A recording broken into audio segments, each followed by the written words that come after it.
விழுப்புரத்தில் சாலையை சீரமைக்க கோரி திருச்சி சாலையில் எம்ஜிஆர் கலைக்கல்லூரி மாணவர்கள் மறியல் போராட்டத்தில் ஈடுபட்டிருக்கிறார்கள். தகவல்களை செய்தியாளர் குணாநிதியிடம் கேட்கலாம்.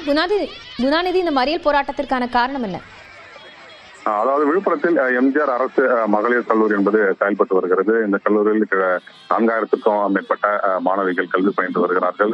இந்த கல்லூரிக்கு செல்லக்கூடிய 1 கிலோமீட்டர் தொலைவுக்கான அந்த சாலை என்பது குறுங்குழியமாக காணப்படக்கூடிய சூழல்ல, அதாவது மழை காலங்களில் மிகவும் மோசமான ஒரு நிலைக்கு இந்த சாலை என்பது செல்கிறது. இந்த நிலையில் சாலையை சீரமைக்க கூறி தொடர்ந்து அப்பகுதி மக்களும் மாணவிகளும் தொடர்ந்து கோரிக்கை வைத்திருந்த நிலையில தற்போது வரை அந்த சாலை என்பது அங்கு சீரமைக்கப்படாமல் உள்ளது. இதனால் அதாவது சாலையை சீரமைக்க வேண்டும் என வலியுறுத்தி அதாவது கல்லூரி மாணவிகள் மற்றும் பொதுமக்கள் என கிட்டத்தட்ட 500க்கும் மேற்பட்டோர் திருச்சி சாலையில் அமர்ந்து மறியலில் ஈடுபட்டனர். இதன் காரணமாக கிட்டத்தட்ட 1 மணி நேரத்துக்கு மேலாக போக்குவரத்து என்பது பாதிக்கப்பட்டது.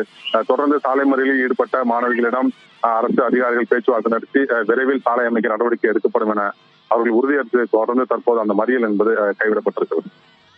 நன்றி குணாநிதி, இது குறித்த தகவல்களுக்காக.